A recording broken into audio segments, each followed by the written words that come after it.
The ultrasound gel was cold against my skin, sending a shiver through me that had nothing to do with the temperature. I lay on the examination table in the small clinic room, my eyes fixed on the ceiling tiles, counting the tiny imperfections in the acoustic panels above me as Dr. Morrison moved the transducer across my swollen belly. 23 weeks pregnant, and every appointment felt like walking a tightrope between relief and terror. "Everything looks perfect, Sloan, Doctor," Morrison said, her voice warm and reassuring as she studied the grainy black and white image on the monitor beside me. "Your little one is measuring right on track. Strong heartbeat, good movement. Would you like to know the sex?" I nodded, my throat too tight to speak.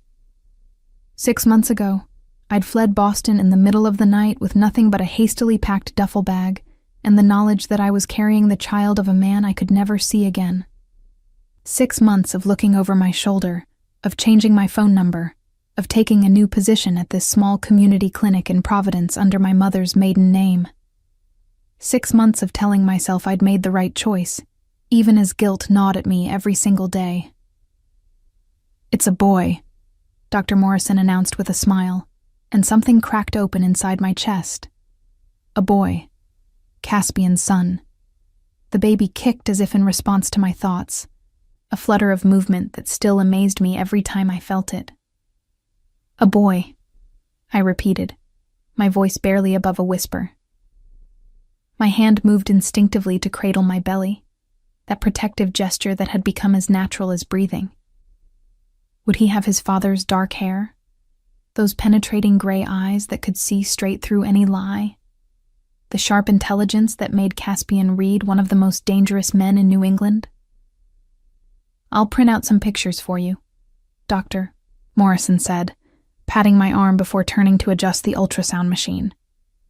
"You can get dressed, and I'll have them ready at the front desk." I nodded my thanks, waiting until she'd left the room before sitting up slowly. My scrubs felt too tight these days. The elastic waistband rolled down beneath my bump. I worked part-time now, just enough shifts to pay rent on my tiny studio apartment and keep food in my fridge. The nursing board had been surprisingly easy to navigate when I'd requested a transfer of my license to Rhode Island. Just another Sloan Carter starting fresh in a new city, no connection to Sloan Hartley, who'd disappeared from Boston General Hospital without notice. As I wiped the gel from my stomach and pulled my shirt down, I allowed myself a moment of weakness. I pulled out my phone and scrolled to the hidden folder where I kept the only photo I had of Caspian and me together. It had been taken at a charity gala 6 months before everything fell apart, before I knew what he really was. In the photo, his arm was wrapped around my waist, pulling me close against his side. His expression was relaxed in a way I rarely saw, a genuine smile on his face as he looked down at me. I was gazing up at him with such obvious adoration that it hurt to look at now. I'd been so naive, so stupidly, blindly in love with a man I didn't really know at all. The memory of how we'd met still played in my mind with crystalline clarity. It had been a late night in the ER, nearly 2 a.m. when they'd brought him in. Gunshot wound to the shoulder, his expensive suit soaked with blood. He'd walked in under his own power, flanked by 2 men in equally expensive suits who'd refused to leave his side.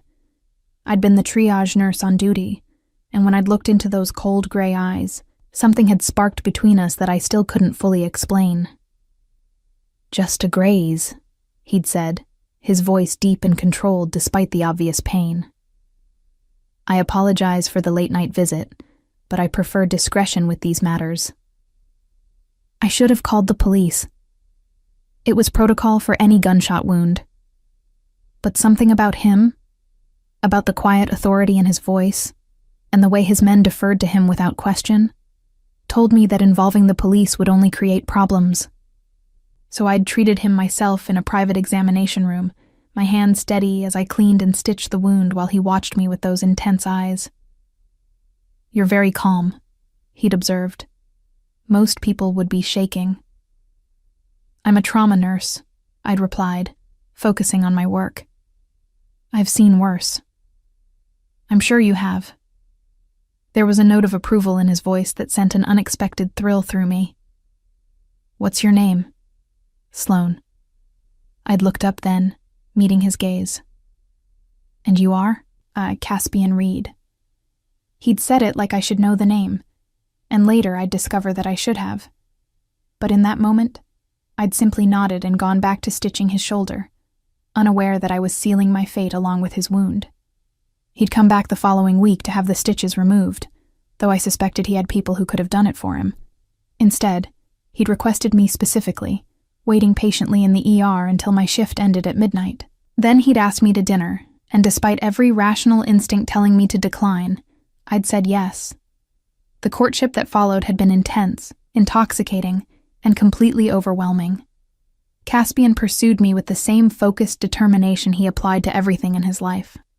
Expensive dinners at restaurants where the maitre d' knew his name and preferences. Weekend trips to his beach house in Newport. Flowers delivered to the hospital so often that my co-workers teased me mercilessly. He was charming, attentive, and utterly devoted in a way that made me feel like the center of his universe. It was 3 months before I understood what he really was. I'd been at his penthouse apartment in Boston's Seaport District, wearing nothing but his shirt, and reading a book in his study while he took a phone call in the next room. I hadn't meant to overhear, but his voice had carried through the partially open door, cold and flat in a way I'd never heard before. "I don't care what excuses he has. The shipment was light by 20 kilos, and someone's going to answer for it. Make an example of Rodriguez, public enough to send a message, but clean enough that it doesn't draw unnecessary attention." I'd frozen, my book forgotten, as the true nature of Caspian's import-export business crystallized with horrifying clarity. The late-night phone calls, the armed guards who were always nearby, the way other men looked at him with a mixture of fear and respect, the expensive lifestyle that seemed excessive even for a successful businessman. Caspian Reed wasn't just wealthy, he was dangerous. He controlled the flow of drugs, weapons, and money through most of New England, operating in the shadows while maintaining a legitimate business facade, and I'd fallen in love with him without ever seeing the truth hiding in plain sight. When he'd returned to the study, he'd found me standing by the window, my arms wrapped around myself like I could hold the pieces of my world together through sheer force of will. "You heard?" he'd said. Not a question. "What are you?" I'd whispered, unable to look at him. He'd been quiet for a long moment before answering. "I'm exactly who I've always been, Sloane. You just finally understand what that means. You kill people." My voice had cracked on the words. "You hurt people. You destroy lives. I protect what's mine." His voice had hardened. "I provide order in a world of chaos. The drugs would flow with or without me. The weapons would be sold. The money would change hands. I simply ensure it happens in a controlled manner that benefits my people and keeps the streets safer than they would be otherwise." That's a rationalization. I'd finally turned to face him, seeing him clearly for the first time. "You're a criminal, Caspian. Everything you've built is founded on violence and fear." His jaw had tightened, but his voice remained controlled. "And yet you've benefited from that foundation.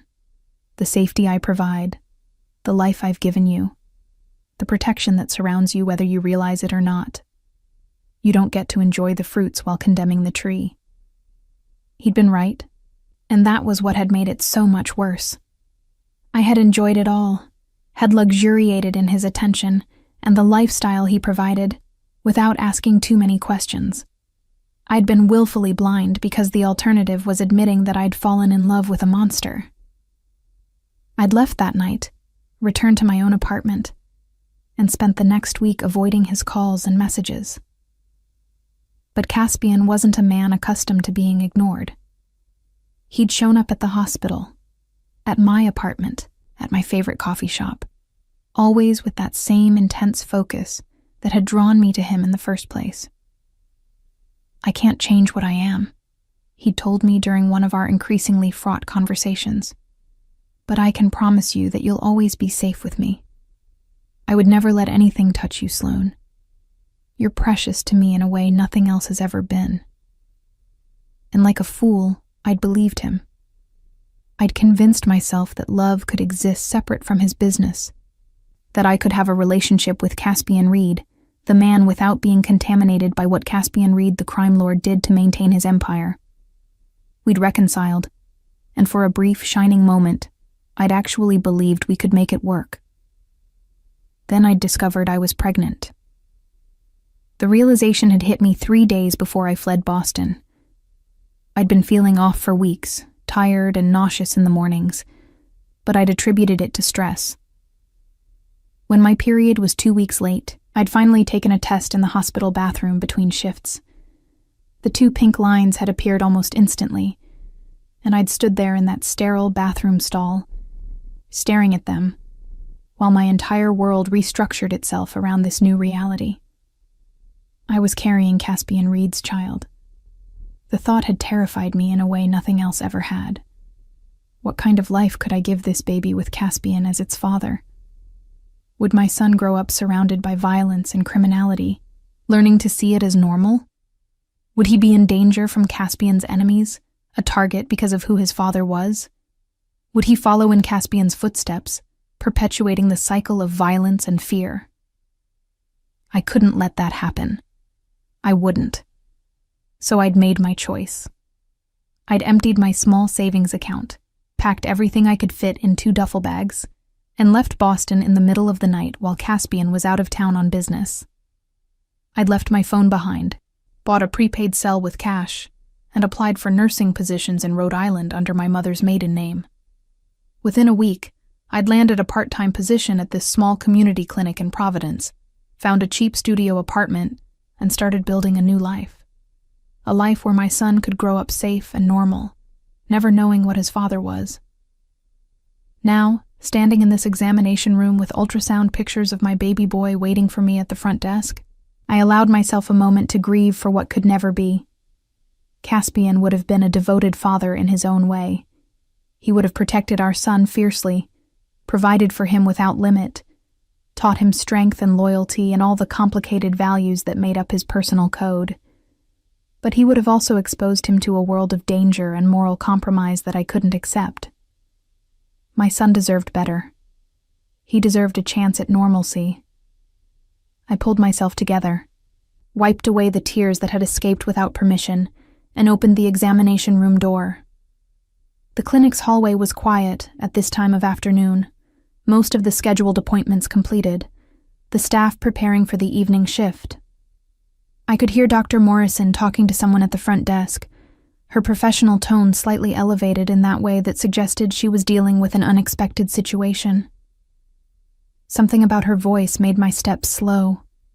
There was a tension there that shouldn't exist in this sleepy clinic, where the most dramatic thing that usually happened was someone coming in with a sprained ankle or seasonal allergies.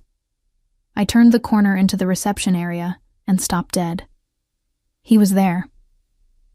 Caspian Reed stood in the middle of the small waiting room, looking utterly out of place in his tailored charcoal suit and Italian leather shoes.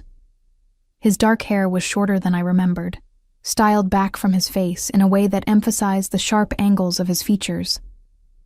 2 men flanked him, one on either side, their hands clasped in front of them in that telltale stance of professional security. And his eyes, those penetrating gray eyes that still haunted my dreams, were fixed directly on me with an intensity that made my breath catch in my throat. For a moment, neither of us moved. The world seemed to contract to just this space, this moment, this impossible collision of the past I'd fled and the present I'd carefully constructed. I watched recognition, shock, and then something darker flicker across his face as his gaze dropped to my swollen belly, now impossible to hide in my fitted scrub top. Understanding dawned in those gray eyes, sharp and immediate. His expression went completely blank, that controlled mask he wore when processing information that threatened to overwhelm him. But I could see the tension in his jaw, the white-knuckled grip of his hands at his sides, the barely controlled fury and hurt and confusion radiating from him in waves. Sloan. He said my name like a prayer and a curse combined. Why didn't you tell me? The clinic waiting room suddenly felt impossibly small, the walls closing in as Caspian took a step toward me. Every instinct screamed at me to run, but my feet remained rooted to the worn linoleum floor.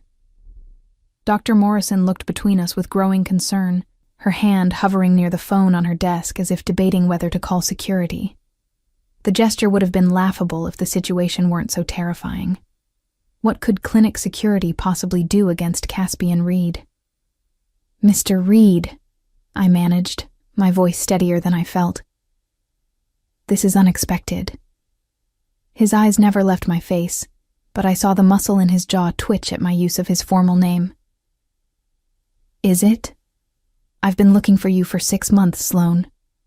6 months of wondering if you were dead in a ditch somewhere, if someone had taken you, if I'd somehow driven you away."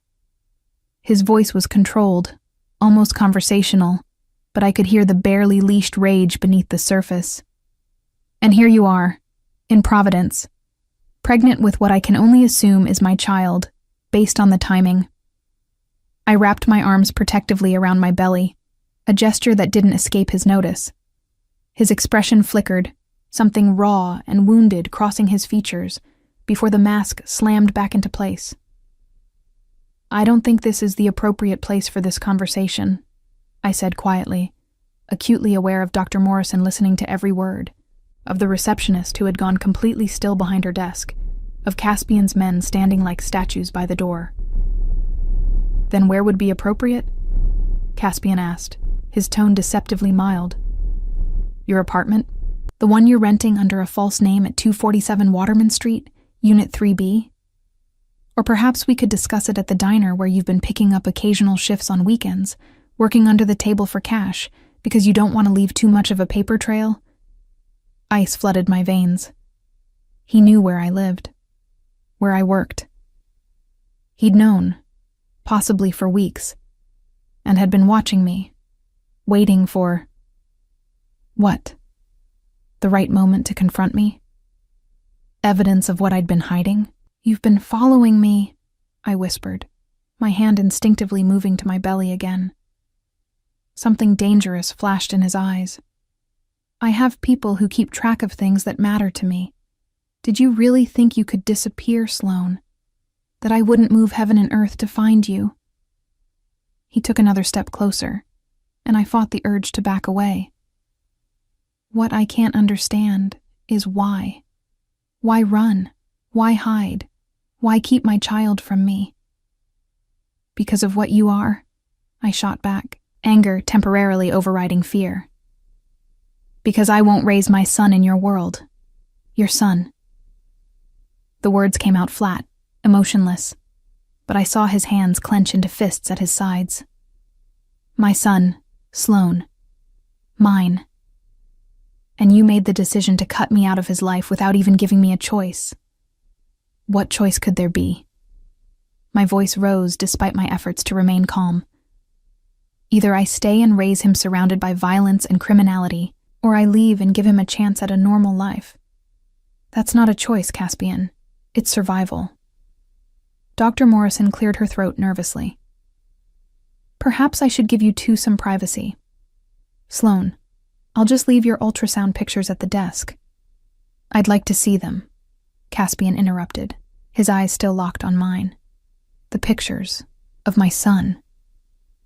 The possessiveness in his voice sent a shiver down my spine. This was the man who controlled an empire through force of will and strategic violence, who made people disappear when they crossed him, who had built everything he had on a foundation of fear and blood. And now he was claiming my baby with that same absolute certainty.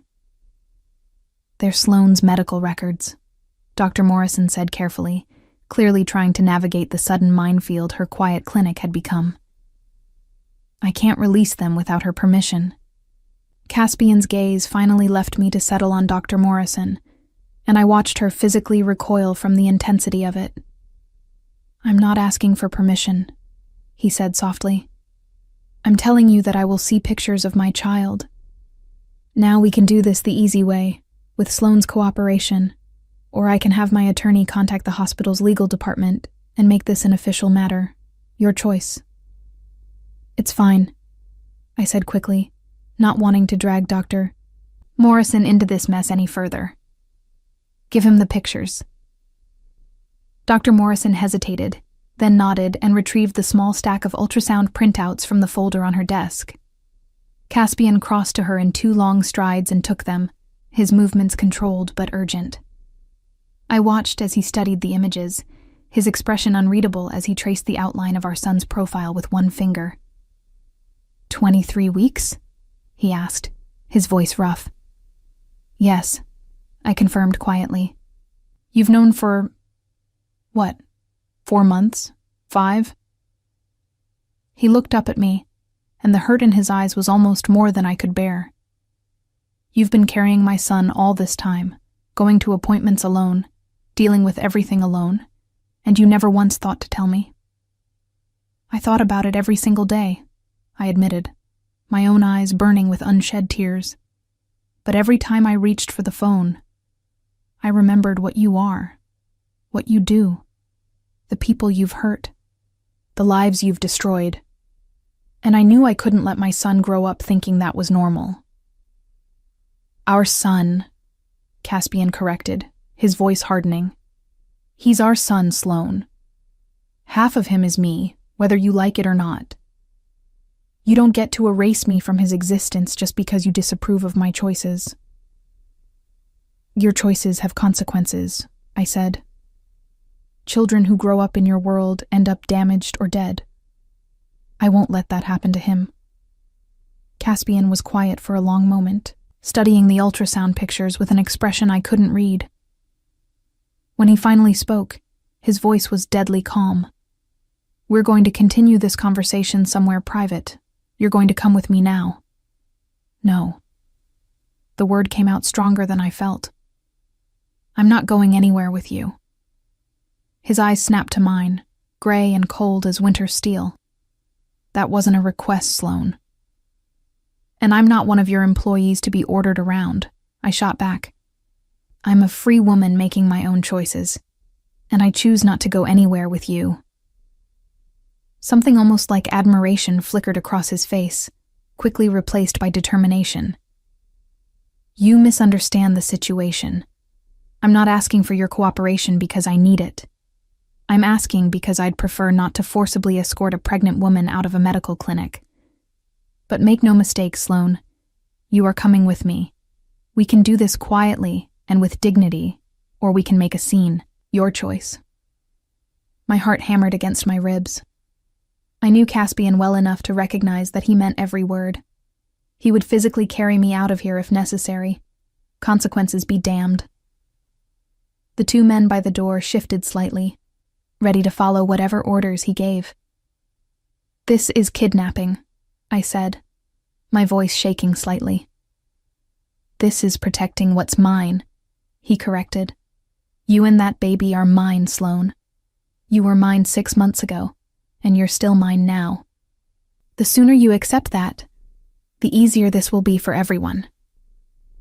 Dr. Morrison made a small sound of protest, reaching for the phone.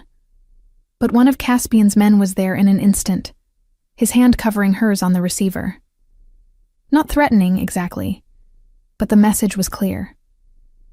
Please don't make this difficult, Caspian said to her, his tone almost gentle. I have no quarrel with you, Doctor. This is between me and the mother of my child. Once we leave, you'll never see me again. I give you my word. Sloane? Dr. Morrison looked at me, clearly torn between her duty to protect her patient and the very real threat standing in her waiting room. Do you want me to call the police? I thought about it, really considered it for a moment. But what would the police do? Caspian owned half the force in Boston, and I had no reason to believe his reach didn't extend into Providence as well. Even if they arrested him, he'd be out within hours. And then I'd have made an enemy of the most dangerous man in New England while pregnant with his child. It's fine, I said quietly, the taste of defeat bitter on my tongue. I'll go with him. Relief flashed across Caspian's face, quickly masked. A wise choice. Gentlemen, the car. One of his men spoke quietly into a phone, while the other held the clinic door open. Caspian approached me slowly, as if I were a skittish animal that might bolt at any sudden movement. When he was close enough to touch, he held out his hand. "Come, Sloane. We have a great deal to discuss." I ignored his offered hand and walked past him toward the door, my chin held high despite the fear coursing through me. I heard him follow, felt his presence at my back like a physical weight. As we stepped out into the late afternoon sunshine, I saw a sleek black Mercedes idling at the curb, its windows tinted dark enough to hide whatever happened inside. "Where are we going?" I asked as one of the men opened the rear door. "Somewhere private," Caspian replied. "Somewhere we can talk without interruption." The drive took less than 20 minutes, but it felt like hours. Caspian sat beside me in the back seat, close enough that I could smell his cologne. That familiar scent of cedar and bergamot that used to make my heart race for entirely different reasons. He didn't touch me, didn't speak, just studied me with those intense gray eyes, as if trying to memorize every detail of how I'd changed over the past 6 months. I kept my gaze fixed out the window, watching Providence slide past, trying to memorize the route in case I needed to find my way back. We drove through downtown, past the financial district, and into a residential area of elegant brownstones and tree-lined streets. The car finally pulled up in front of a beautiful brick building that had been converted into luxury apartments. "You own property here," I said. It wasn't a question. "I own property everywhere," Caspian replied. "This particular building is useful for meetings that require discretion. Come." The apartment he led me to was on the top floor, a spacious unit with hardwood floors, exposed brick walls, and floor-to-ceiling windows overlooking the Providence River. It was decorated with the same understated elegance that characterized all of Caspian's properties. Expensive but not ostentatious, comfortable but clearly designed to impress. His men took up positions outside the apartment door as Caspian gestured me toward a leather sofa in the living room. I remained standing, not wanting to give up any advantage, however small. "Sit," he said, moving to a bar cart and pouring himself 2 fingers of whiskey. "Please." The please was an afterthought, but I appreciated the effort. My feet were aching from my shift earlier, and the baby was pressing on my bladder in that uncomfortable way that had become increasingly common. I lowered myself onto the sofa, keeping my posture straight and my expression neutral. Caspian settled into a chair across from me, the ultrasound pictures spread on the coffee table between us. He took a long drink of his whiskey, then set the glass down carefully, his movements controlled and precise. "Tell me everything," he said. "From the beginning. Why you left, what you've been doing, how you're feeling. All of it." I studied him for a moment, trying to gauge his mood. The anger was still there, simmering beneath the surface, but there was something else too. Hurt. Real, genuine hurt that he was trying to hide behind his usual mask of control. "I found out I was pregnant 3 days before I left," I began, my hands folded protectively over my belly. "I took the test at the hospital between shifts. When I saw those 2 lines, I panicked. All I could think about was what kind of life our child would have with you as a father." His jaw tightened, but he didn't interrupt. I couldn't stop imagining him growing up surrounded by violence, seeing people fear you, learning that power comes from intimidation and force. Maybe even being hurt by your enemies because of who his father is. My voice cracked slightly. "I couldn't do that to him, Caspian. I couldn't knowingly bring a child into your world." "So you ran," he said flatly, without a word, without giving me any chance to make things right. "What could you have done?" I asked. "Changed who you are? Walked away from your empire?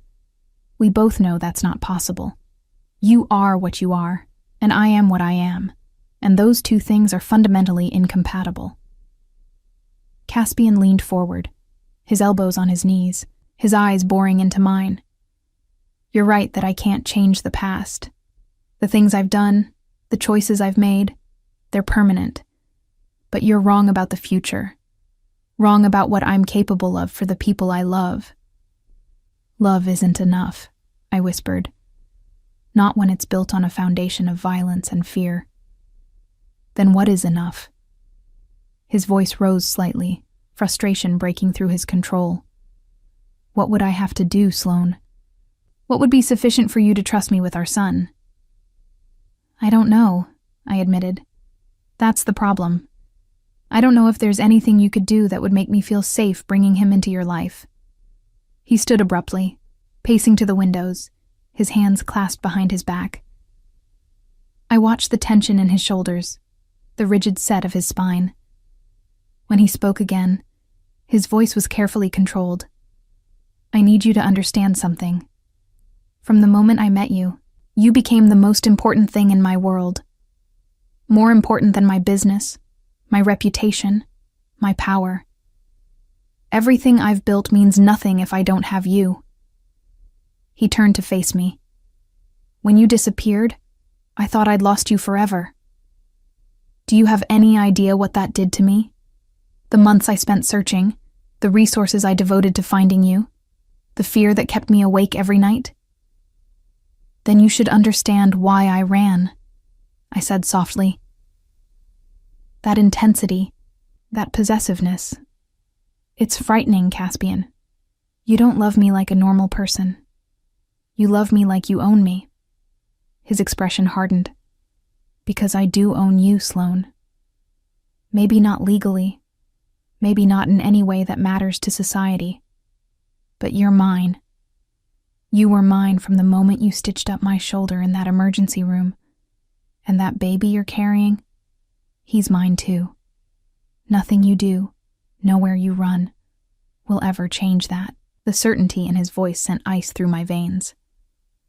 This was the Caspian Reed that others feared. The man who took what he wanted and destroyed anyone who stood in his way.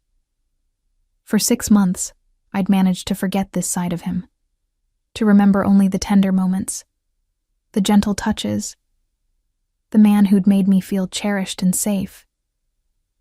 But that man and this man were one and the same, and I'd been a fool to think otherwise. What are you going to do? I asked, my voice barely above a whisper. Keep me here? Force me to come back to Boston? He was quiet for a long moment, studying me with those penetrating eyes. When he finally spoke, his voice was calmer, more measured. I'm going to give you a choice, Sloane. A real choice, not the impossible situation you think you face. He moved back to his chair and sat, leaning forward intently. You can return to Boston with me. Live in a property separate from my main residence if you prefer. Continue your nursing career or not, as you choose. I'll provide everything you and the baby need, including security to ensure you're both safe from anyone who might see you as a vulnerability. That's not a choice, I protested. That's captivity with better amenities. I'm not finished, he said sharply. The alternative is that you stay here in Providence. Continue your life as you've been living it, but with conditions. I waited, knowing this was where the trap would close. First, I will know where you are at all times. Security will be present, though they can be discreet. Second, I will be involved in this pregnancy and in our son's life from this moment forward. Doctor's appointments, decisions about his care, his birth, everything. Third, you will not disappear again. If you try to run, I will find you. And next time, there won't be a conversation. You'll come back to Boston whether you want to or not. The conditions were harsh, but they were also more lenient than I'd expected. I'd anticipated demands that I return to Boston immediately, that I give up any pretense of independence. This, at least, allowed me to maintain some semblance of my current life. And if I refuse both options? I asked, already knowing the answer. Caspian's expression went cold. Then I'll take the choice out of your hands entirely, I have a team of lawyers who can have you declared an unfit mother based on your disappearance and deception. I can have you committed for psychological evaluation based on the erratic behavior of fleeing in the night while pregnant. I can make your life so difficult that you'll beg me to take over. Don't test me on this, Sloane. I'm trying to be reasonable, but my patience has limits. There it was, the threat beneath the velvet glove. He would destroy me if I didn't comply, would use his power and resources to strip away everything I'd built and force me to submit to his will. That's not reasonable, I said, my voice shaking with anger and fear. That's coercion. That's reality, he corrected. I'm giving you the best offer you're going to get. Take it or leave it. But decide now. I looked down at my belly, at the swell of life beneath my hands. 23 weeks. In less than 4 months, my son would be born. He would need stability, security, and safety. Could I provide those things on my own, constantly looking over my shoulder, always afraid that Caspian would change his mind and take more aggressive action? Or was it better to accept his terms, maintain what independence I could, and hope that over time I could find a way to protect my son from the darker aspects of his father's world? I'll stay in Providence, I said finally. Under your conditions, but I want some of my own. Interest flickered in his eyes. Go on. I want your word that you'll never involve our son in your business. No meetings at the house, no discussions where he might overhear, no exposure to that side of your life whatsoever. Agreed, Caspian said without hesitation. I want to choose his pediatrician, his schools, the people who are around him. You can have input, but final decisions about his care are mine. He considered this for a moment, then nodded slowly. As long as the choices are reasonable and don't compromise his safety. And I want you to promise that if something happens to you, if your enemies come for you, there's a plan in place to keep us safe. I won't let our son pay for your sins. Something dark and painful crossed Caspian's face. There are already contingencies in place. Trust accounts, safe houses, people who owe me favors that will ensure you're both protected if I'm no longer here. You and the baby will never want for anything, Sloane. Not while I'm alive, and not after I'm gone. The casual way he referenced his own potential death sent a chill through me. This was the reality of his world, where violence was always one step away, where tomorrow was never guaranteed. Then we have an agreement, I said quietly. Caspian stood and crossed to me, kneeling beside the sofa so that we were at eye level. This close, I could see the faint lines of strain around his eyes, the evidence of sleepless nights and stress. My disappearance had taken a toll on him, I realized. Whatever else he was, his feelings for me were genuine. I know you don't trust me, he said softly. I know you see me as a monster. But I'm asking you to give me a chance to prove that I can be more than that for our son. For you. Let me show you that love can exist even in darkness, that family can be built on something stronger than fear. His hand moved tentatively toward my belly, hovering just above the curve without making contact. May I? I nodded, unable to speak past the lump in my throat. His palm settled gently over my bump, his expression transforming into something almost reverent as he felt our son move beneath his touch. My son, he whispered. I promise you, little one. I'll keep you and your mother safe, whatever it takes. It was a promise I desperately wanted to believe, even as every rational part of my brain screamed that I was making a terrible mistake. But as I watched Caspian's face soften with wonder at his first touch of our child, I allowed myself to hope that maybe, just maybe, he was capable of being the father our son deserved. The next 3 weeks passed in a strange limbo of adjustment and tension. True to his word, Caspian provided security that was present but discreet.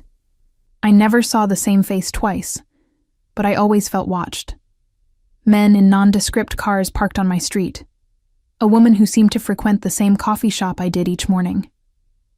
A maintenance worker who appeared to spend an unusual amount of time repairing things in my apartment building. Caspian himself became a constant presence in my life. He attended every doctor's appointment, sitting beside me with that same look of wonder on his face as we watched our son move on the ultrasound screen. He had questions for Dr. Morrison about everything: the baby's development, potential complications, what I should or shouldn't be eating. The doctor handled his intensity with professional grace, though I caught her giving me concerned looks when he wasn't watching. He took me shopping for baby supplies, insisting on the best of everything despite my protests. The nursery in my small apartment slowly filled with an expensive crib, a glider chair that cost more than my monthly rent, and enough tiny clothes to outfit triplets. When I objected to the excess, he simply looked at me with those gray eyes and said, "My son deserves the best. Get used to it." But it was the evenings that were the most complicated. Caspian would appear at my door around 7, carrying dinner from whatever upscale restaurant he'd decided we should eat from that night. We'd sit at my small kitchen table, the contrast between the elegant food and my modest surroundings almost comical, and talk about safe topics. The baby's name. Whether we needed to install a security system. What color to paint the nursery walls. We never talked about the past. Never discussed the night I'd fled or the reasons behind it. Never acknowledged the fundamental incompatibility that had driven us apart in the first place. It was as if we'd silently agreed to pretend those 6 months of separation had never happened, to build something new on a foundation of willful ignorance. But the past had a way of refusing to stay buried. It was a Tuesday evening, 26 weeks into my pregnancy, when everything shifted. Caspian had arrived with Thai food and an unusually subdued expression. I'd learned to read his moods over the past weeks, the subtle signs that indicated when his business was causing stress. Tonight, something was different. Worse. "There's something I need to tell you," he said after we'd finished eating, his hands wrapped around a cup of tea he hadn't touched. My heart sank. Nothing good ever followed those words. "What is it?" He was quiet for a long moment, clearly weighing how much to reveal. "Do you remember Marcus Donovan?" The name sent ice through my veins. Marcus Donovan had been one of Caspian's business associates, a man I'd met at several social functions during our relationship. He'd always made my skin crawl with his cold eyes and predatory smile. "I remember," I said carefully. "He's dead," Caspian stated flatly. "Murdered 3 days ago in a way that was meant to send a message. And the message is directed at me." I set down my fork, suddenly unable to eat. "What kind of message?" Caspian's jaw tightened. "There's a new player moving into New England territory. Someone who's been systematically taking out my associates, disrupting my supply chains, and generally making it clear they want what I have. Marcus was the 3rd casualty in 2 months. You didn't think this was something I should know about?" My voice rose despite my efforts to stay calm. "You promised me that your business wouldn't touch our lives, Caspian, that we'd be safe." "You are safe," he insisted. "I have more security on you than on myself. No one can get near you without going through multiple layers of protection." "That's not the point." I stood abruptly, pacing to the window. "The point is that this is exactly what I was afraid of. Your enemies becoming my enemies. Our son's enemies. This is why I ran." He rose and moved toward me, stopping just close enough that I could feel the heat of his body. "I know. And I'm sorry. But I need you to understand that this isn't unusual. My business has always had elements of risk. What's different now is that I'm being more transparent with you about it." "Transparent," I repeated bitterly. "Is that what you call waiting 3 days to tell me that someone's targeting you and everyone around you?" "I waited because I wanted to have a plan in place before alarming you unnecessarily," he said. "And I do have a plan." I turned to face him, My arms crossed protectively over my belly. What plan? I'm moving up my exit strategy, Caspian said, the words clearly difficult for him. I've been working for the past year on legitimizing my businesses, transferring assets into legal enterprises, and distancing myself from the more problematic operations. What I'd planned to do over the next 5 years, I'm accelerating to the next 6 months. I stared at him, unable to process what I was hearing. You're getting out? Of all of it? I'm transitioning, he corrected. Building something that can be handed down to our son without the blood and violence that built it. Real estate development, legitimate import operations, venture capital investments, clean money, legal operations. Hope flared in my chest, dangerous and overwhelming. Why now? Why the sudden change? His hand moved to rest gently on my belly, his expression softening. Because of him. Because I want my son to be proud of his father, not afraid of him. And because you were right, Sloane. The life I've been leading isn't compatible with the family I want to build. I wanted to believe him. God, how desperately I wanted to believe that Caspian could truly walk away from the empire he'd spent years building. But I'd seen too much of that world to think it would let him go easily. People don't just leave your business, I said quietly. You told me once that knowledge is power, and you have knowledge that could destroy a lot of people. They're not going to let you retire peacefully. Which is why I'm being strategic about it, Caspian replied. The transition has to be handled carefully, with the right incentives in place for everyone involved. It will take time and planning, but it's possible. And in the meantime, while you're making this transition, what happens if this new enemy comes for you, comes for us? His expression hardened. Then I deal with it the way I've always dealt with threats, swiftly and permanently. There it was. The reminder that beneath the softer edges he was showing me, Caspian was still capable of violence when he deemed it necessary. He could talk about legitimacy and clean transitions all he wanted, but at his core, he was still a man who solved problems with force. I don't want our son exposed to that, I said firmly. Any of it. Not the threats, not the retaliation, none of it. He won't be, Caspian promised. By the time he's old enough to understand any of this, I'll be nothing more than a businessman with a questionable past. The transition will be complete. I wanted to believe him. But belief required trust, and trust was something I wasn't sure I could give anymore. As if reading my thoughts, Caspian took both of my hands in his grip warm and firm. I know I've given you every reason to doubt me. I know that my promises probably sound empty after everything that's happened. But I'm asking you to have faith in me, Sloane. Not faith in who I've been, but faith in who I'm trying to become. And if you can't change? I asked quietly.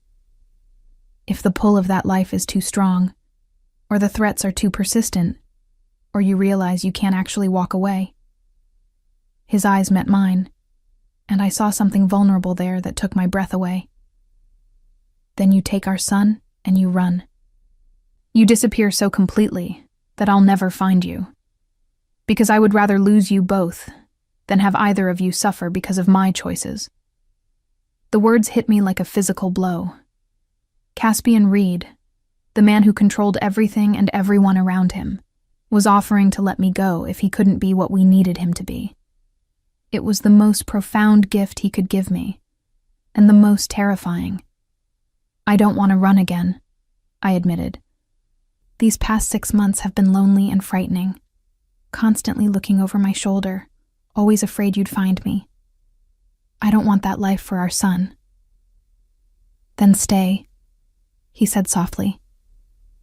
Stay and let me prove that I can be the man you need me to be. The father our son deserves. I looked down at our joined hands, his so much larger than mine, capable of such violence but holding me with such gentleness. Tell me about the night I left. What happened after you realized I was gone? He was quiet for a long moment, clearly debating how much to share. Finally, he led me back to the sofa, settling beside me with our hands still intertwined. I came back from Chicago 2 days after you disappeared.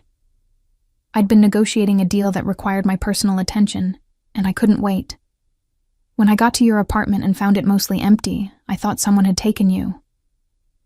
His voice was rough with remembered fear. I had every resource at my disposal, searching for signs of foul play, checking hospitals and morgues, interrogating anyone who might have information. It took 3 days before I found a security camera that showed you leaving voluntarily, alone, in the middle of the night. "I'm sorry," I whispered. "I knew you'd worry, but I thought it was better than trying to explain why I was leaving." "You thought wrong," he said flatly. The not knowing was worse than any truth would have been. "I convinced myself you'd left because I'd done something terrible, said something unforgivable. I replayed our last conversation 1,000 times, trying to figure out what I'd missed." Guilt twisted in my chest. I'd been so focused on my own fear and the need to protect my baby that I hadn't fully considered what my disappearance would do to Caspian. I found out I was pregnant and panicked. All I could think about was getting away before you found out, before you could use the baby to keep me tied to you. Is that what you think I would have done? There was hurt in his voice now. Used our child as leverage? I don't know, I admitted. I didn't know you well enough to predict how you'd react. We'd only been together for 4 months, and 3 of those months were spent in this intense, overwhelming bubble where everything moved too fast. Then I found out what you really were, and suddenly I couldn't trust my own judgment anymore. He pulled one hand free to run it through his hair, a gesture of frustration I'd seen countless times during our relationship. I should have been more honest with you from the beginning. Should have told you exactly what I was involved in before we got too deep. But I was afraid you'd run, and I'd finally found something precious enough to be worth protecting. So you lied by omission. I said, let me fall in love with a version of you that wasn't complete. Yes, he admitted. And I'm sorry for that. But everything else was real, Sloane. My feelings for you, the way you made me feel human instead of just powerful, the peace I found with you. That was all genuine. I believed him. That was the terrifying part. Despite everything, despite the lies and the danger and the fundamental wrongness of loving a man like Caspian Reed, I believed that his feelings for me were real. What was she like? I asked suddenly. The woman in the photograph in your office, your wife. He went very still, his expression closing off. How do you know about Isabella? I saw the photo once when I was waiting for you in your office. You were married before, weren't you? For a long moment, I thought he wouldn't answer. Then he sighed, the sound heavy with old pain. I was married for 3 years. Isabella was the daughter of a business associate, arranged by our families when we were young. She was beautiful, accomplished. Everything a wife in my world should be. What happened to her? She died, he said flatly. Car accident 5 years ago. She was driving home from a charity function when her brakes failed. The investigation ruled it accidental, but I've always suspected otherwise. Ice formed in my stomach. You think someone killed her? I know someone killed her, he corrected. I just never proved who. It was meant to hurt me, to show me that even my wife wasn't safe from my enemies. And they were right. She paid for my choices with her life. The confession hung between us, heavy with implication. Is that why you're so insistent on protecting me? Because you couldn't protect her? Partly, he admitted, but also because you're different. Isabella was born into this world. She understood the risks and accepted them. You didn't choose this, Sloane. You fell in love with a man who deceived you about who he really was. You deserve better than to suffer for my sins. Our son deserves better too. I said softly. I know. His hand found my belly again, that gesture of connection that had become habitual over the past weeks. Which is why I'm going to do everything in my power to build him a different legacy. One that doesn't require looking over his shoulder or wondering if his father's enemies will come for him. We sat in silence for a long while, his hand warm on my belly, feeling our son move beneath his palm. The complexity of what we were attempting, building a family on the ruins of everything I'd feared and fled from, seemed impossible. But as I watched Caspian's face soften with wonder each time the baby kicked, I allowed myself to hope that maybe, just maybe, love could be enough to bridge the gap between our worlds. There's something else you should know, Caspian said eventually, his tone careful. The reason I'm telling you about the current threat. Tension returned to my shoulders. What? I need to go to Boston for a few days. There are meetings I can't avoid, arrangements that need to be made in person to ensure the transition goes smoothly. I'll be leaving tomorrow. Tomorrow? I couldn't keep the alarm from my voice. How long will you be gone? 3 days, maybe 4. No longer. His hand squeezed mine reassuringly. Your security detail will be doubled while I'm away. I'm also assigning someone specific to you, someone I trust completely. I don't need a babysitter, Caspian. You need protection, he corrected, and so does our son. This isn't negotiable, Sloane. I wanted to argue, to insist on maintaining my independence, but the genuine concern in his eyes stopped me. He was afraid, I realized, truly afraid that something might happen while he was gone. Fine, I conceded, but they stay outside my apartment unless there's an actual emergency. Agreed. He pulled me closer, his arm around my shoulders, and I found myself leaning into his warmth despite my better judgment. I promise I'll be back as soon as I can, and when I return, we'll start making real plans. For the baby, for the future, for everything. Okay, I whispered, allowing myself this moment of weakness, this brief surrender to the comfort of his presence. That night, for the first time since our reunion, Caspian stayed until I fell asleep on the sofa, his hand protectively cradling my belly, and our son moving between us like a bridge across the chasm of everything that remained unresolved. Caspian left for Boston the next morning before sunrise. I woke to find a note on my kitchen counter, written in his precise handwriting. Stay safe. Call if you need anything. I'll be back soon. C. Beside the note was a new phone, sleek and expensive, with a single contact already programmed in. Caspian, emergency. I stared at it for a long moment, before slipping it into my purse alongside my regular phone. The weight of it felt symbolic somehow, another tether binding me to him.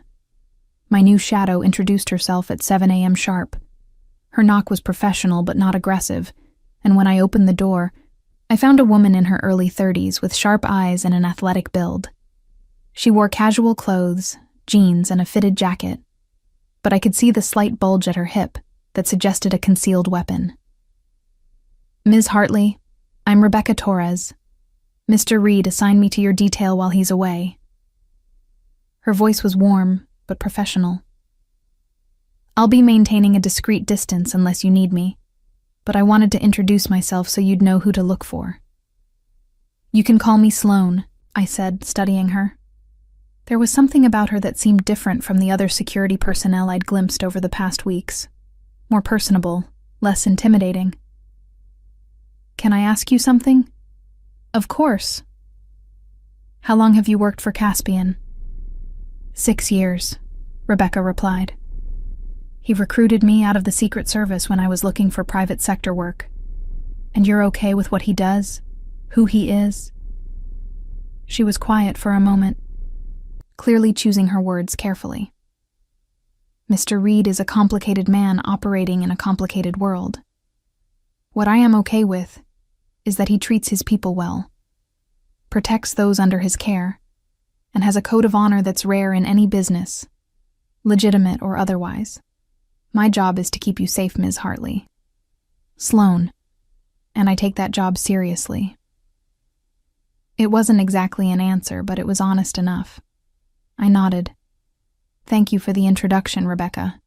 I appreciate you not lurking in the shadows. A small smile tugged at her lips. Mr. Reed mentioned you value directness.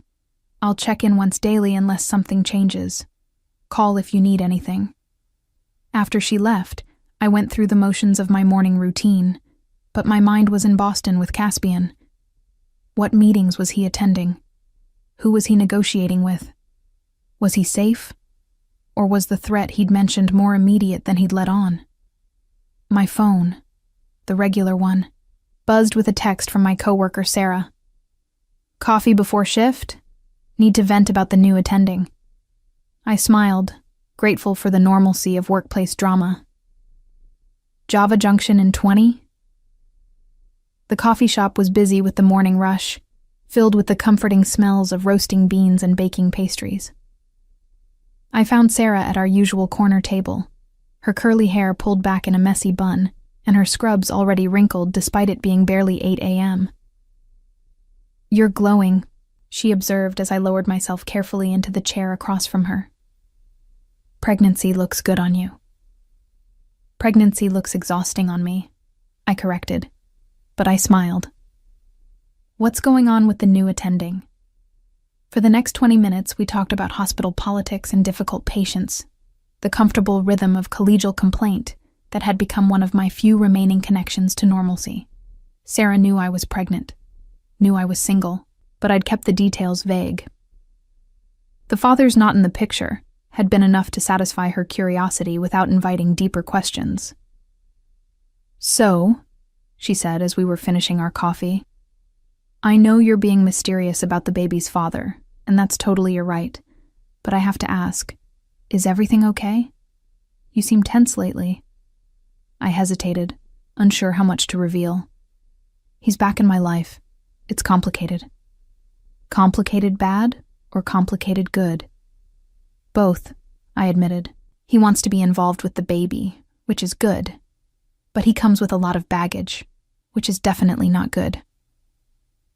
Sarah reached across the table to squeeze my hand. Just remember that you don't owe him anything just because he's the biological father. Your baby's well-being comes first, and if this guy's baggage is going to harm either of you, you have every right to protect yourself. I know, I said quietly. That's what I've been trying to do. We parted ways outside the coffee shop, and I was walking toward my car when Rebecca appeared at my elbow, her expression tense. We need to go, she said quietly. Now. My heart jumped into my throat. What's wrong? A vehicle's been circling the block for the past 10 minutes. Same one that was parked outside your apartment building this morning. Could be nothing, but Mr. Reed's instructions are clear. Any potential threat gets treated as real until proven otherwise. She guided me quickly to a black SUV idling at the curb, not the one Caspian's men usually drove. Once inside, she pulled into traffic with practiced ease, her eyes constantly checking the mirrors. Are we being followed? I asked, my hand instinctively moving to protect my belly. Not anymore, Rebecca replied. But I'm not taking chances. We're going to a safe location until I can verify the threat level.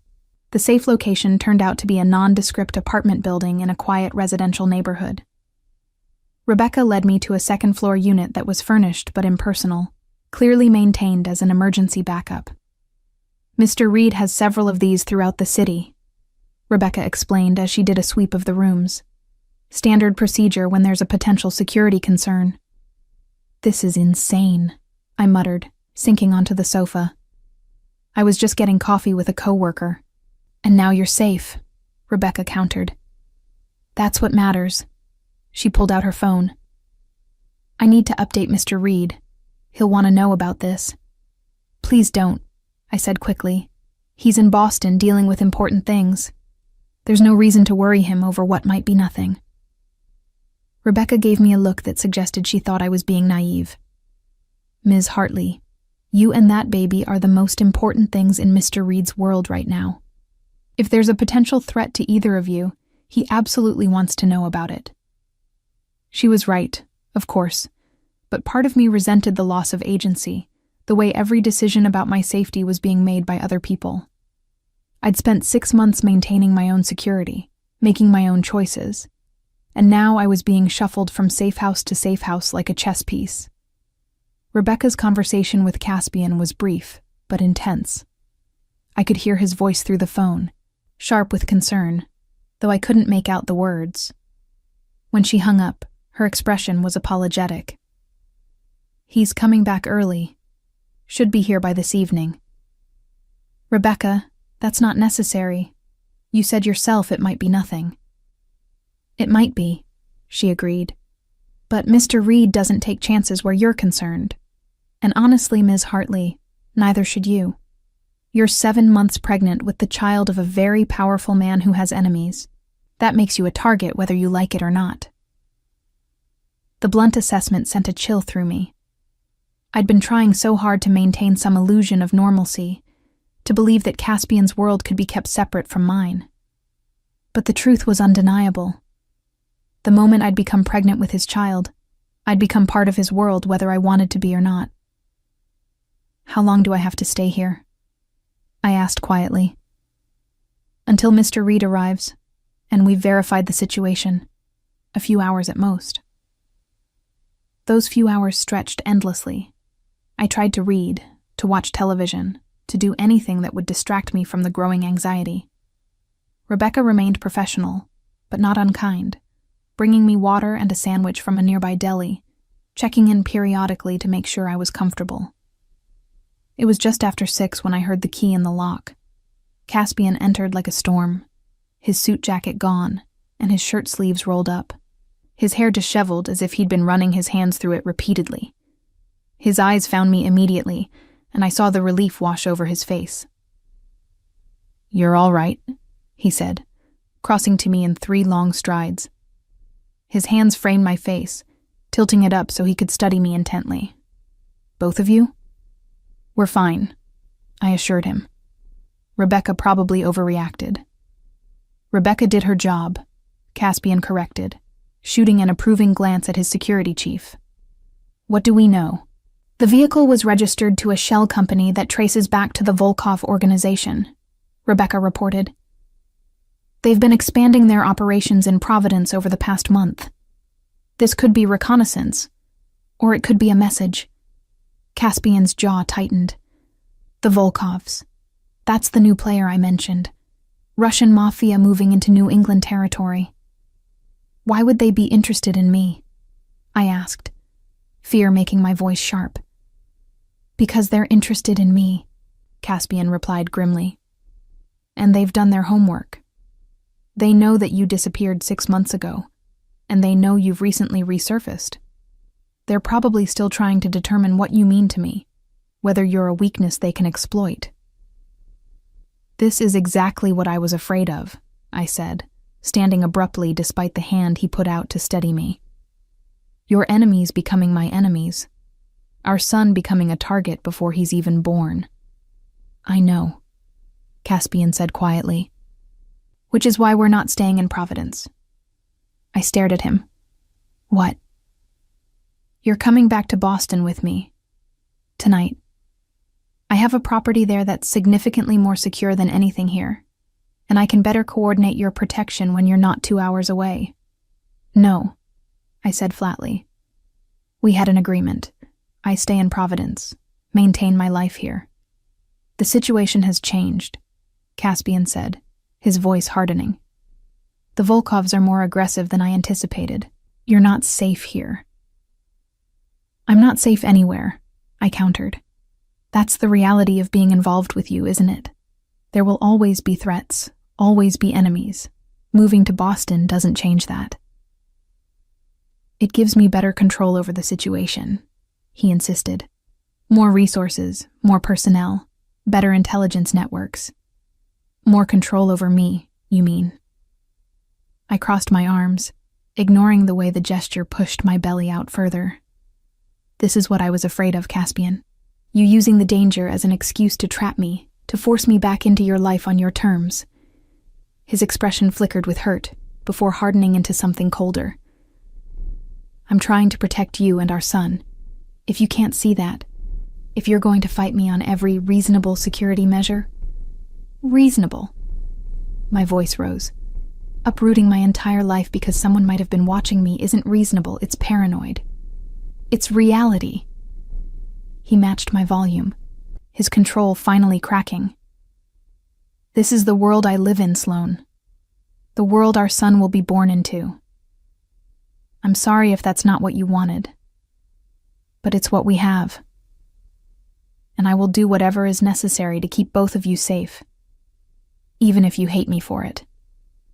The raw emotion in his voice stopped me cold. He wasn't just being controlling, I realized. He was genuinely terrified. Terrified of losing me the way he'd lost Isabella. Terrified of failing to protect his child. Terrified that his choices and his past would destroy everything he'd found worth caring about. I don't hate you, I said quietly, my anger deflating. I'm just scared, Caspian. Scared of losing myself completely, of becoming nothing more than an extension of your world. He closed the distance between us, his hands gentle on my shoulders. You could never be just an extension of anything. You're brilliant and strong and stubborn as hell. A ghost of a smile touched his lips. And you're the mother of my son, which makes you more precious to me than anything else in this world. Pretty words, I said, but without heat. How do they translate to action? Come to Boston, he said. Not as a prisoner or a possession, but as my partner.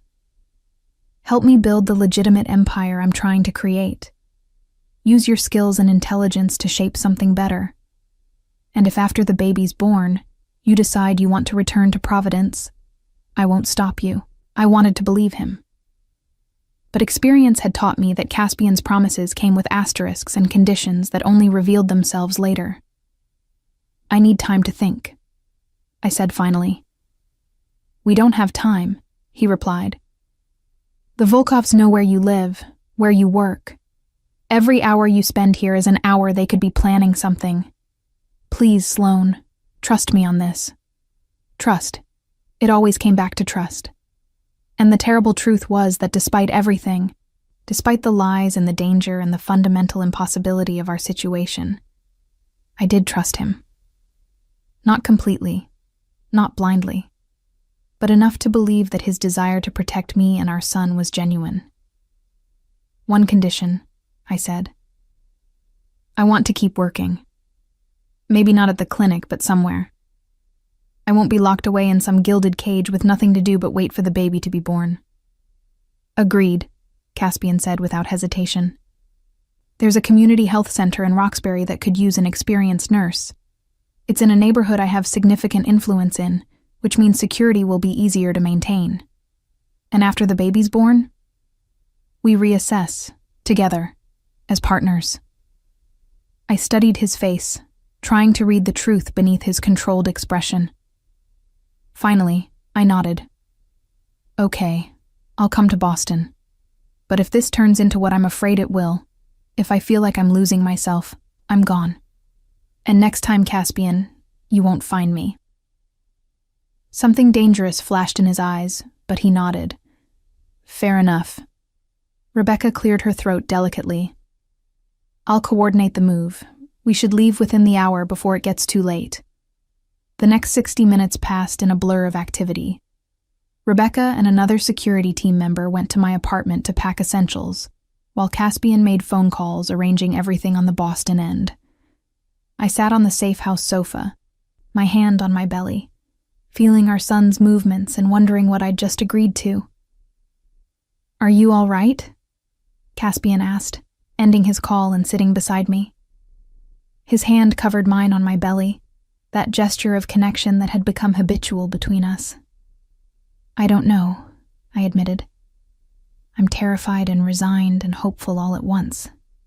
Is that normal? I think that's the most honest thing you've ever said to me. His thumb stroked soothingly over my knuckles. I'm terrified too, Sloane. Terrified of failing you and failing him. But I'm also determined to be better than my past, to build something we can both be proud of.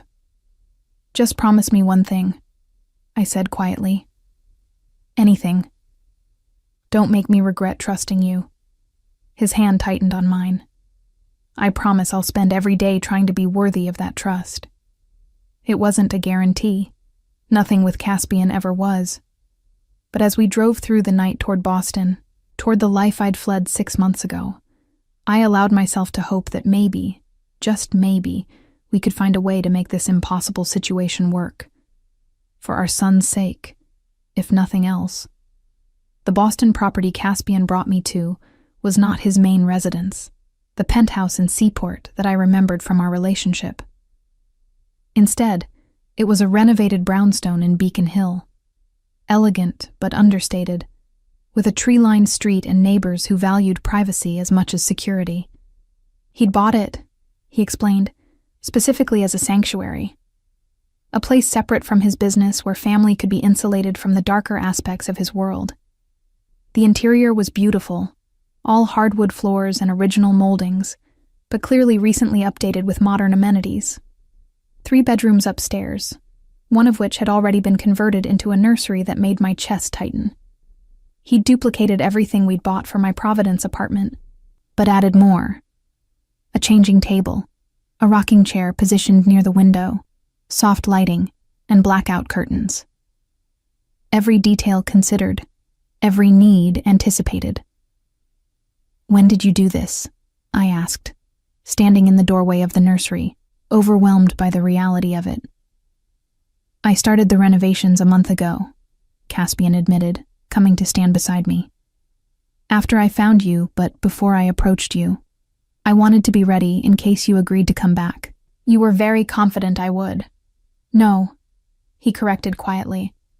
I was hopeful. There's a difference. I moved into the room, running my fingers over the soft blankets in the crib, the mobile of stars and moons suspended above it. It's perfect. You sound sad about that. I am, a little, I admitted, because it's one more thing tying me to you. One more piece of this life you're building that I want, despite knowing I shouldn't. His arms came around me from behind, his hands settling over mine on my belly. Why shouldn't you want it? Stability, security, a beautiful home for our son. These aren't bad things, Sloane. They're not the problem, I said. The problem is what comes with them. The violence, the enemies, the constant fear. I'm working on changing that, he reminded me. The transition is happening. Slowly, but it's happening. I leaned back against his chest, allowing myself this moment of weakness. Tell me about it. The transition. The specifics. He was quiet for a moment, clearly deciding how much to reveal. I've been selling off the more problematic operations. The drug distribution networks are being handed to associates who can maintain them without my direct involvement. The weapons imports are being phased out entirely. The protection rackets are being restructured as legitimate security consulting services. And the people who've worked for you? Do they just accept these changes? Some do. Others need convincing. His voice hardened slightly. That's what the meetings in Boston were about. Making sure everyone understands that this isn't optional, it's happening. And that there will be consequences for anyone who tries to interfere with the transition. What kind of consequences? The kind you don't want to know about, he replied. Trust me, Sloane. Some things are better left unexamined. But I was tired of not examining things, of willful ignorance and convenient blindness. No. If I'm going to be part of this, if I'm going to raise our son in your world, I need to understand all of it, not just the sanitized version you think I can handle. He sighed, his breath warm against my hair. All right. The consequences range from financial penalties for minor infractions to permanent removal for serious threats to the transition. I have a reputation for being fair, but absolute. When I give an order, it's followed. When I make a promise, it's kept. And when I say someone has crossed a line that can't be uncrossed. He trailed off, leaving the implication hanging. You kill them, I finished flatly. Sometimes. More often, I make them wish I had. There are fates worse than death, Sloane, and I've perfected several of them over the years. The casual way he discussed such violence should have horrified me. Instead, I felt a strange numbness. This was who Caspian was. The reality beneath the tender touches and protective gestures. He was capable of terrible things when he deemed them necessary. Does it bother you? I asked. The things you've done? He was quiet for so long I thought he might not answer. Yes, he finally said. And no. I've never hurt anyone who didn't pose a threat to me or mine. Never killed anyone who wasn't themselves a killer. But that doesn't make it right. Only necessary. The world I operate in has different rules, and I've played by those rules to survive and thrive. And our son? What rules will he learn? Different ones, Caspian promised. By the time he's old enough to understand any of this, I'll be nothing more than a businessman with a complicated past. The violence will be history, not present reality. I wanted to believe him. Desperately wanted to believe that Caspian could truly transform from who he'd been into, who he claimed he wanted to become. But the doubt lingered, a constant undercurrent beneath every promise. The first few days in Boston passed in a strange bubble of domesticity. Caspian worked from home, taking calls and meetings in his study while I nested in the brownstone, arranging baby clothes and reading pregnancy books. Rebecca remained my constant shadow, though she was adept at giving me space while maintaining her protective vigil. It was on the fourth day that everything shifted again. I woke at 3 a.m. to voices downstairs, tense and urgent. Caspian's side of the bed was empty, the sheets cold. I pulled on a robe and padded to the top of the stairs, listening. Confirmed it was the Volkovs, a male voice I recognized as belonging to Marcus, one of Caspian's senior lieutenants. They hit the warehouse in Charlestown, took everything, left 2 of our men dead. Son of a bitch. Caspian's voice was cold with fury. I warned Volkov what would happen if he pushed too hard. He's not taking you seriously, boss. Thinks you're going soft, distracted by the woman and the baby. He's testing you, seeing if you'll retaliate or back down. Then I need to remind him why crossing me is a mistake, Caspian said, his voice dropping to that deadly calm that was somehow more frightening than rage. Gather the core team. We move tonight. My hand flew to my mouth, stifling a gasp. He was planning something violent, something that would escalate this conflict rather than contain it. And I was living under his roof, carrying his child, while he orchestrated whatever retaliation he had in mind. I must have made some sound because suddenly Caspian was at the bottom of the stairs, looking up at me with an expression that was equal parts guilty and determined. You should be resting, he said, already moving up the stairs toward me. I heard, I said quietly. What are you planning? He took my arm gently, guiding me back to the bedroom and closing the door behind us. Nothing you need to worry about. Don't do that, I said sharply. Don't patronize me. You're planning something violent, something that could get you killed. I have a right to know. His jaw tightened. The Volkovs killed 2 of my men and destroyed a warehouse full of legitimate inventory. That can't go unanswered. If I let it stand, others will see it as weakness and test me further. The transition requires strength, Sloane. Sometimes that strength has to be demonstrated. And if something goes wrong, if you're killed or arrested, what happens to me and the baby then? That won't happen, he said, but I heard the slight uncertainty beneath his confidence. You can't know that. I moved closer, my hand finding his chest, feeling his heart beating steady and strong beneath my palm. Please don't do this. Not now, not when we're so close to having something real. His hand covered mine, his eyes conflicted. I have to. If I back down, if I show weakness, everything I've built will crumble. And then we'll be in real danger. Not just from the Volkovs, but from everyone who thinks they can take what's mine. I'm not yours to take, I reminded him. A ghost of a smile touched his lips. No, but you're mine to protect, and I will do that, whatever it takes. He kissed my forehead, a gesture of affection and farewell, then left. I stood at the bedroom window, watching as he and 4 other men climbed into 2 black SUVs and disappeared into the pre-dawn darkness. Rebecca appeared at my door moments later. He asked me to stay with you, she said quietly, to make sure you're safe while he's handling business. Do you know what he's planning? I asked, not taking my eyes from the empty street. I have an idea, Rebecca admitted. And for what it's worth, it's necessary. The Volkovs went too far. Will he be okay? She was quiet for a moment. Mr. Reed is very good at what he does. He survived situations that would have killed most men, but there are no guarantees in his business. All we can do is wait and hope. The waiting was torture. I tried to sleep but couldn't. Tried to read, but the words blurred on the page. Rebecca made me tea and sat with me, offering silent companionship without pushing conversation. As dawn broke, painting the sky in shades of pink and gold, I felt the baby kick hard against my ribs.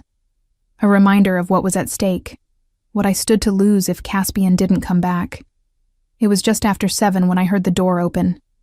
I rushed to the top of the stairs, relief flooding through me as Caspian appeared. He was disheveled, his shirt stained with what might have been blood, his face bearing a fresh bruise along his jaw. But he was alive, whole. Go, he said quietly to Rebecca, who nodded and slipped out. Then his eyes found mine, and I saw the weight of whatever he'd done in their depths. I descended the stairs slowly, my hand on the railing for balance. When I reached him, I touched his face gently, feeling the swelling beneath my fingers. Are you hurt? I asked. Nothing serious, he replied, but I could see the lie in the tightness around his eyes. What did you do? He was quiet for a long moment. What I had to. The Volkovs won't be a problem anymore. I didn't ask for details. Didn't want to know exactly what that meant. Instead, I took his hand and led him upstairs, to the bathroom where I ran warm water and cleaned the blood from his knuckles with gentle efficiency, my nursing training taking over. He watched me silently, something vulnerable in his expression. You should hate me, he said quietly, for being what I am, for doing what I do. I probably should, I agreed, dabbing antiseptic on a split knuckle. But apparently I'm not that smart.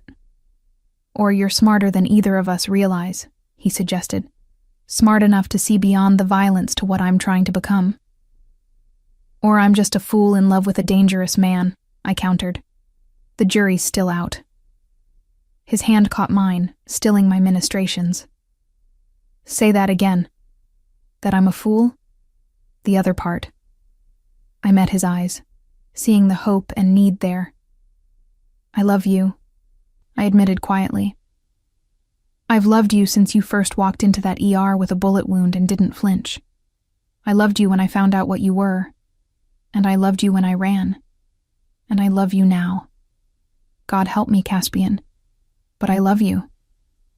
He pulled me to him, as close as my belly would allow, his forehead resting against mine. I love you too, he breathed. More than I've ever loved anything. You and our son. You're everything that matters. We stood like that for a long moment. 2 broken people trying to build something whole from the wreckage of our choices. Then he kissed me, slow and deep, tasting of coffee and copper and desperation. That night, as we lay in bed with his hand on my belly and our son moving between us, I allowed myself to believe that maybe we really could make this work. That love could be enough to bridge the gap between our worlds, to build something lasting from such impossible foundations. I was wrong, of course. But in that moment, wrapped in Caspian's arms with our son's kicks reminding us both of what we were fighting for, hope felt like enough. 2 weeks passed in relative peace. Caspian's retaliation against the Volkovs had apparently sent the message he'd intended. The threats receded, the surveillance disappeared, and life settled into something almost normal. I started working part-time at the Roxbury Health Center, finding satisfaction in returning to nursing even in a limited capacity. Caspian continued his transition, meeting with lawyers and accountants more than with the hardened men who'd once been his primary associates. We fell into a rhythm that felt dangerously like happiness. Morning coffee together before he disappeared into his study to work. Evenings spent discussing baby names and nursery colors. Weekends exploring Boston's quieter neighborhoods. Caspian pointing out properties he owned or was considering purchasing. Rebecca remained my constant shadow, but she was personable enough that her presence became familiar rather than oppressive. I was 32 weeks pregnant when everything fell apart again. It started with a phone call that woke us at 2 a.m. Caspian answered, his voice immediately sharp and alert. When? A pause. How many? Another pause, longer this time. I'm on my way. He was out of bed before I could fully wake, pulling on clothes with efficient speed. What's wrong? I asked, sitting up with difficulty, my belly making every movement awkward. There's been an incident, he said, his voice tight. I need to handle it. What kind of incident? He hesitated, clearly debating how much to tell me. Someone breached one of my warehouses, the one where I've been storing documentation for the transition. Financial records, contracts, all the proof that I'm dismantling the illegal operations. Ice flooded my veins. The transition evidence? Caspian, if someone gets that, they can expose everything, he finished grimly, which would mean federal charges, prison time, and the complete destruction of everything I've been building. I know.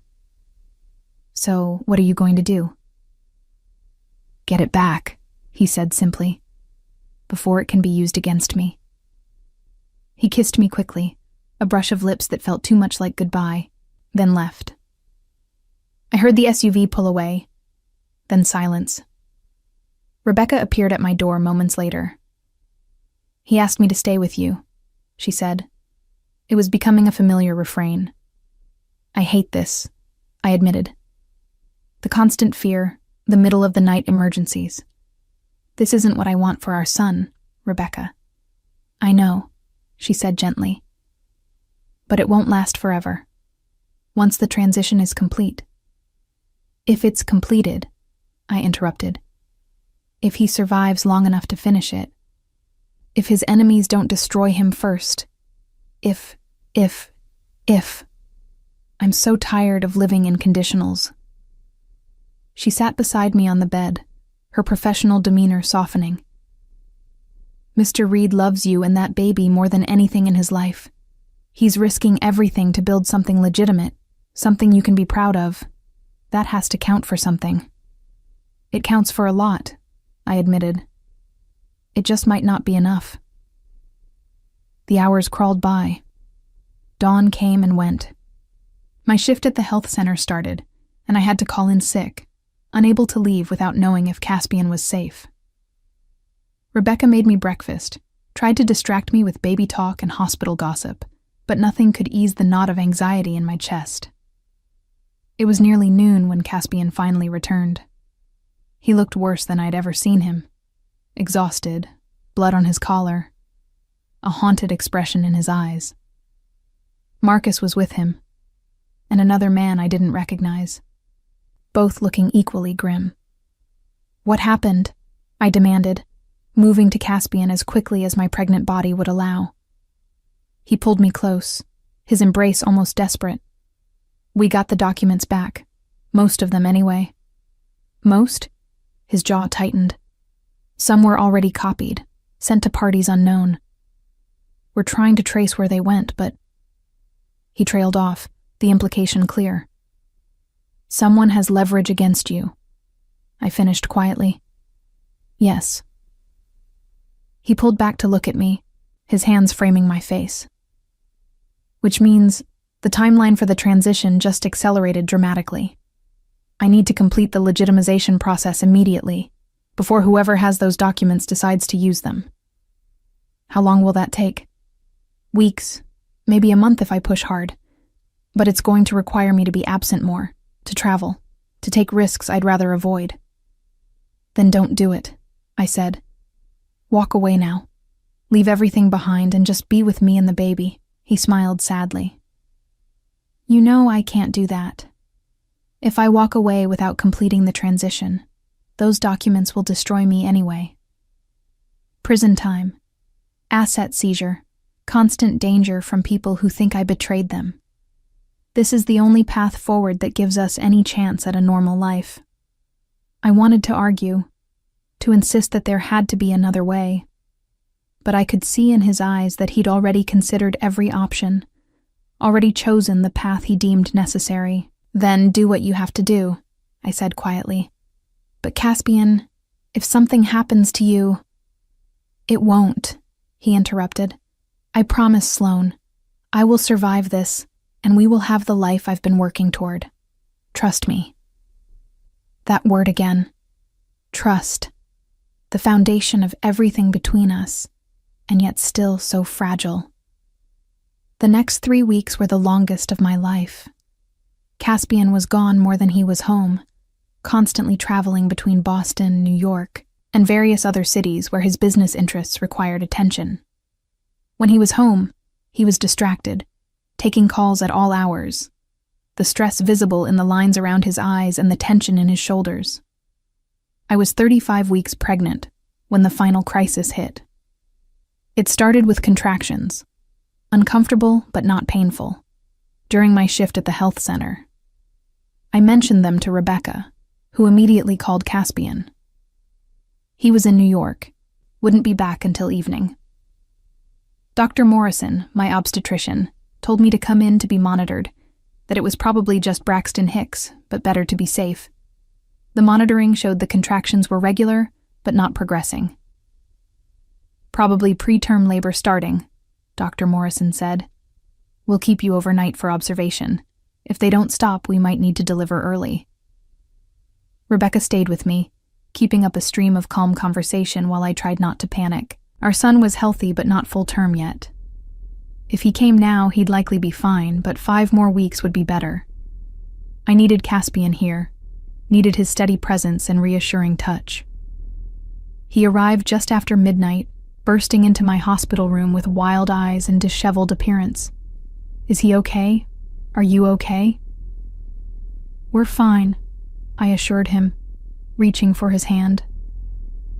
Contractions have slowed. Dr. Morrison thinks they'll stop completely with rest. Relief washed over his face, and he sank into the chair beside my bed, our hands tightly clasped. I'm sorry I wasn't here sooner. The meeting ran long, and then there was an issue with one of the transfers. It's okay, I interrupted. You're here now. He raised my hand to his lips, pressing a kiss to my knuckles. I'm almost done, Sloane. 2 more major transactions, and the transition is complete. 2 weeks, maybe 3 at most. And then I'm yours completely. No more midnight emergencies. No more dangerous meetings.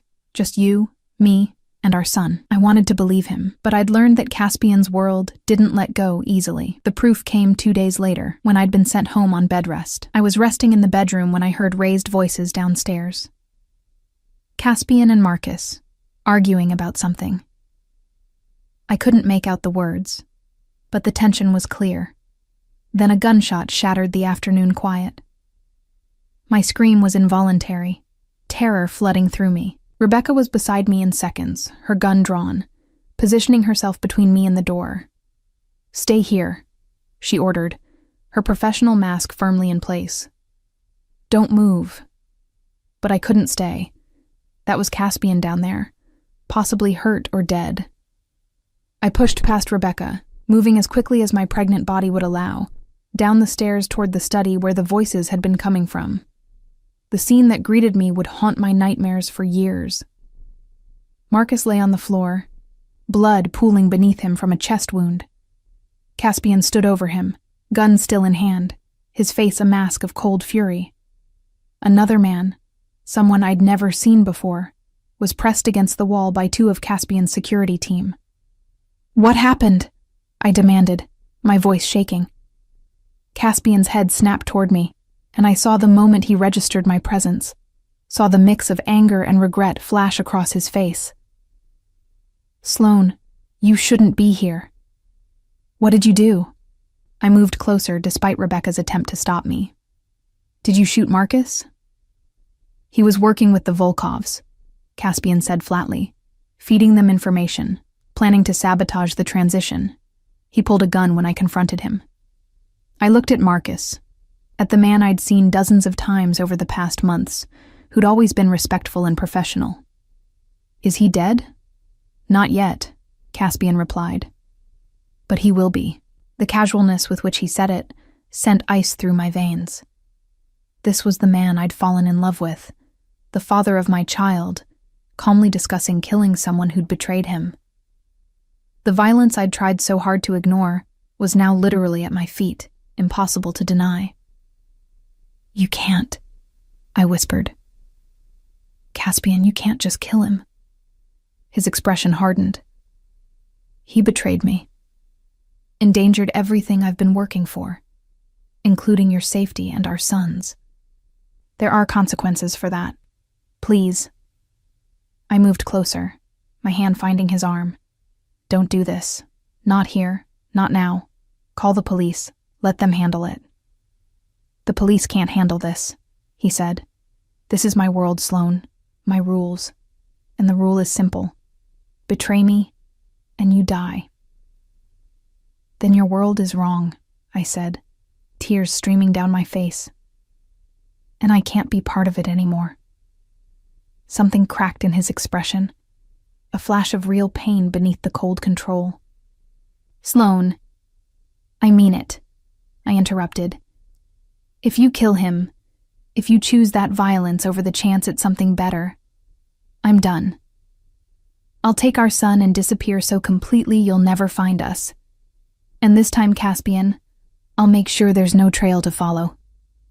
We stared at each other across the study, across the body bleeding on the floor, across the chasm of everything we'd tried to build together. The choice was clear: his old life or the new one we'd been reaching for. Caspian was silent for a long moment. Then he lowered the gun. "Get him to a hospital," he ordered his men. "Make sure he survives, but make it clear that if he ever crosses me again, there won't be a second chance." Relief weakened my knees. Rebecca caught me as I swayed, steadying me with a firm grip. "Call 911, Caspian continued. "Tell them there was an accidental discharge. Marcus will cooperate with that story if he wants to live." He looked at me, his eyes holding mine. "Does that satisfy you?" I nodded, unable to speak past the lump in my throat. Within minutes, the study was cleared. Paramedics arrived and took Marcus away. The police asked cursory questions, clearly intimidated by Caspian's presence and satisfied with the accidental discharge story. By the time everyone left, it was evening, and I was exhausted beyond measure. Caspian found me in the nursery, sitting in the rocking chair with my hands on my belly, feeling our son's movements and trying to process everything that had happened. "I'm sorry you had to see that," he said quietly from the doorway. "I'm sorry it happened at all," I replied. "This is what I've been afraid of, Caspian. The violence that follows you, that touches everything around you." He moved into the room, kneeling beside the rocking chair. I know, and I'm trying to change. You saw that today, didn't you? I chose differently because of you. You chose not to kill someone in front of me, I corrected. That's not the same as choosing peace. It's a start, he insisted. Every choice I make now is building toward something better. For you, for our son. You have to believe that. I looked down at him, at this powerful, dangerous man kneeling at my feet, asking for my faith. I want to believe it. But I'm so tired, Caspian. Tired of being afraid. Tired of the constant crises. Tired of never knowing if you'll come home at night. Then let me give you certainty, he said, taking my hands. The transition is almost complete. 2 weeks, maybe less. Once it's done, I swear to you, everything changes. No more violence, no more midnight emergencies. Just us, our family, the life we both want. And if it's not done in 2 weeks, if there are more complications, more betrayals, more reasons why you need just a little more time. His grip tightened on my hands. Then I walk away anyway. I'll leave everything unfinished if that's what it takes to keep you. I choose you, Sloan. You and our son, over everything else. I studied his face, trying to read the truth in his eyes. Do you mean that? Really mean it? On everything I am and everything I hope to become. He replied, You're my family now. Nothing matters more than that. I believed him. Maybe I was a fool. Maybe I was setting myself up for more heartbreak. But in that moment, I believed that Caspian Reed, dangerous criminal and aspiring legitimate businessman, genuinely meant every word. Okay, I whispered. 2 weeks, and then, one way or another, this ends. He nodded, relief washing over his face. 2 weeks. He was right, though not in the way either of us anticipated. Exactly 12 days later, I went into labor for real. The contractions started in the middle of the afternoon, strong and regular. Caspian was home, thank God. Finishing up what he said were the final documents of his transition. Dr. Morrison met us at the hospital, her calm professionalism a steadying force as the labor progressed. Caspian stayed with me through every contraction, his hand in mine, his voice in my ear offering encouragement and love.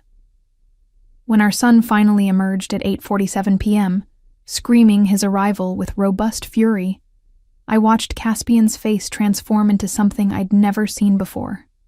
Pure, unblemished joy. He's perfect, Caspian breathed, tears streaming down his face as the nurse placed our son in his arms. Sloan, he's absolutely perfect. I couldn't speak past the emotion clogging my throat.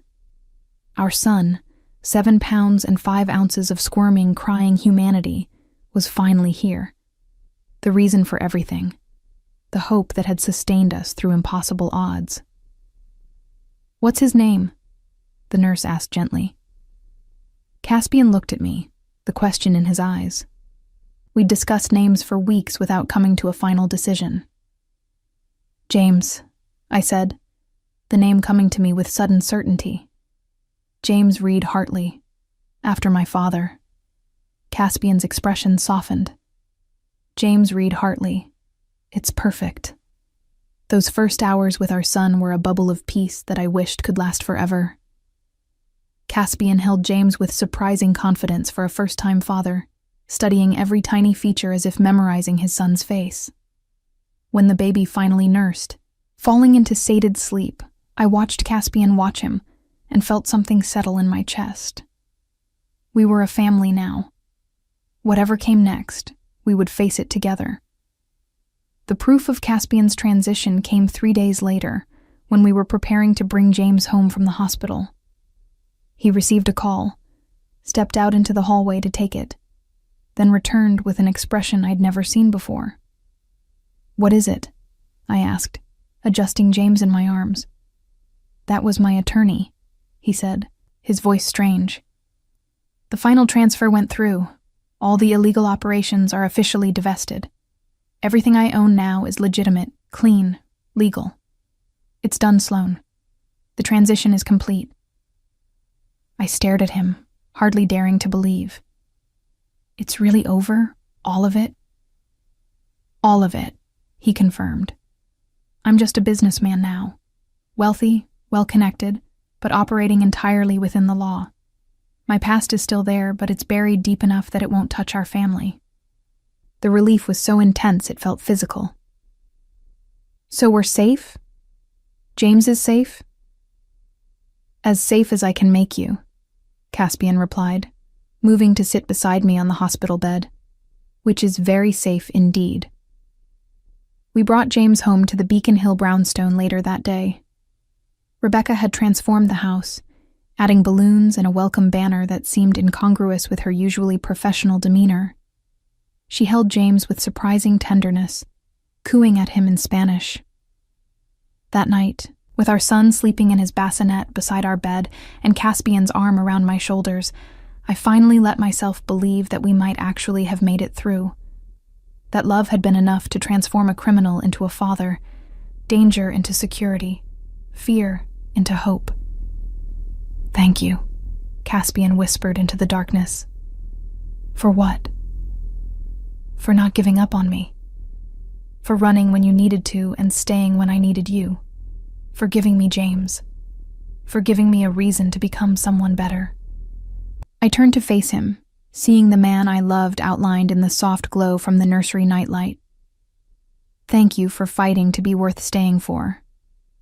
He kissed me then, slow and sweet, a promise of tomorrow and all the days after. When we finally settled into sleep, our son's soft breathing the only sound, I felt a peace I hadn't known in over a year. The life we'd built from impossible odds was real. Our family was safe. And Caspian Reed, former criminal mastermind, was just a father holding his son's hand through the dark, promising silently to always keep him safe. It was enough. More than enough. It was everything.